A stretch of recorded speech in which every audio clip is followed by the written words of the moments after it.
तो Zelensky versus Trump, युद्ध और भीषण होने के आसार नजर आ रहे हैं। जेलेंस्की ने कहा शिखर सम्मेलन में बिना यूक्रेन के कोई समाधान तो निकलेगा ही नहीं। ट्रंप क्या जवाब दे रहे हैं? जेलेंस्की तो कई बैठकों में शामिल हुए लेकिन उसमें हुआ कुछ नहीं। अलास्का सम्मेलन के बाद यूक्रेन रूस के बीच बैठक हो। सवाल देखिए क्या है, यूक्रेन को वार्ता में शामिल किए बगैर समाधान कैसे निकलेगा?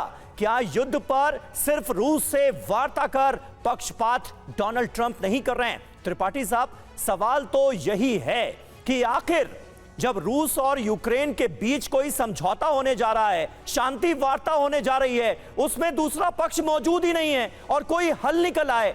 यहां तो जेलेंस्की एक तरह से ठीक नजर आ रहे हैं कि बिना उनकी मौजूदगी के कोई समाधान निकलेगा कैसे, या फिर उल्टा है, जेलेंस्की अगर आ गए तो फिर तो पक्का हो जाएगा कि कोई समाधान निकलना ही नहीं। देखिए, आपकी बात सही है, जेलेंस्की की बात भी इस हद तक सही है कि जब दो पक्षों के बीच में संघर्ष हो तो संघर्षरत दोनों पक्षों के बीच में वार्ता करानी चाहिए जी। ये नहीं कि एक पक्ष को आपने अलग कर दिया और फिर वार्ता करा रहे हैं। और जब जहाँ तक ट्रंप का ये कहना है कि जेलेंस्की तो कई वार्ताओं में शामिल हुए, जेलेंस्की पुतिन के साथ किसी भी मीटिंग में नहीं शामिल हुए हैं। छोटे स्तर पे मीटिंग्स हुई हैं लेकिन उसमें कोई रिजल्ट नहीं निकला है। और इस ट्रंप जो है, ट्रंप ये चाहते हैं कि जेलेंस्की को दबा के और ट्रंप किसी तरह से ये समझौता करा ले ताकि ट्रंप ये दिखा सके दुनिया को कि देखिए हमने आर्मेनिया अजरबैजान के बाद और तथाकथित भारत पाकिस्तान संघर्ष के बाद हमने ये समझौता भी करा लिया है। लेकिन यहाँ पर मेरी शंका ये है कि क्या वाकई अलास्का वार्ता होगी?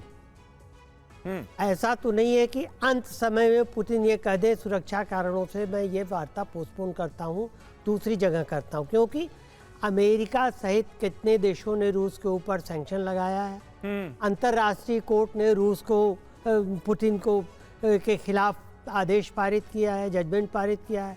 ऐसी हालत में अमेरिकन टेरिटरी में पुतिन के साथ बैठक, भले ही इंटरनेशनल लॉ और डिप्लोमेटिक कन्वेंशंस के हिसाब से वो उससे इम्यून रहेंगे, उनके खिलाफ कुछ नहीं किया जा सकता, ये ठीक है। लेकिन सर, ये जेलेंस्की को शामिल क्यों नहीं करना चाह रहे हैं डोनाल्ड ट्रंप? क्या ओवल ऑफिस में जो कुछ झड़प देखने को मिली थी, कहासुनी देखने को मिली थी ट्रंप और जेलेंस्की के पीछे, एक रीजन ये भी है क्या कि जब दबाव बनाने की कोशिश होगी तो जेलेंस्की कुछ ऐसा कह सकते हैं डोनाल्ड ट्रंप और पुतिन के सामने जिससे फजीयत हो जाए? क्या उस सिचुएशन से भी बचने की कोशिश है? ये ट्रंप का ये फायदा है कि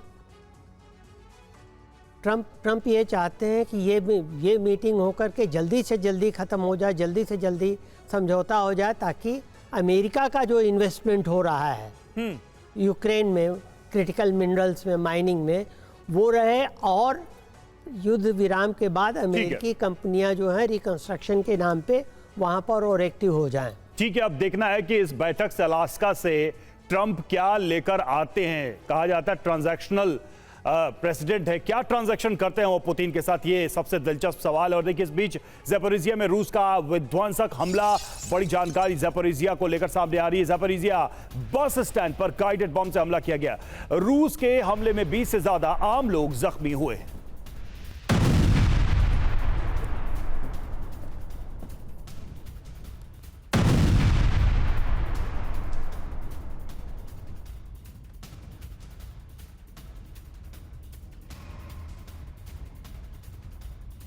और देखिए, रूस की युद्ध रणनीति पर डोनाल्ड ट्रंप क्या कह रहे हैं? 4 घंटे में कीव के अंदर पहुंच सकता था रूस। रूसी सैनिक हाईवे की जगह खेतों से गए।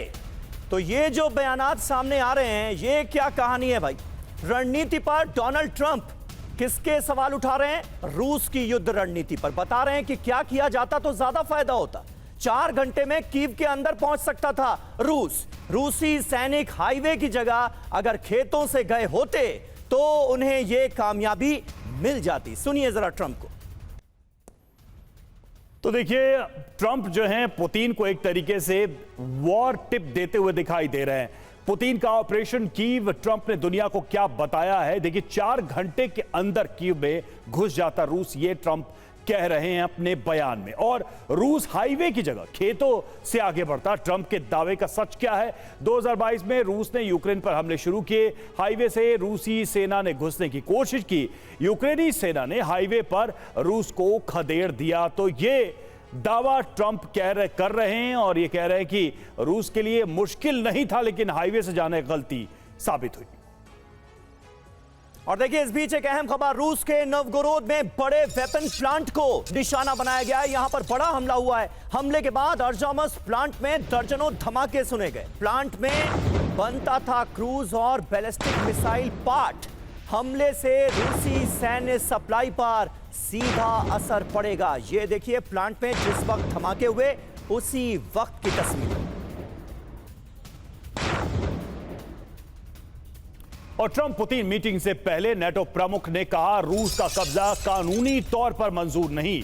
ये रूटे ने कहा, बातचीत में रूसी कब्जे पर चर्चा संभव है, शांति वार्ता पर यूक्रेन ही फैसला करेगा।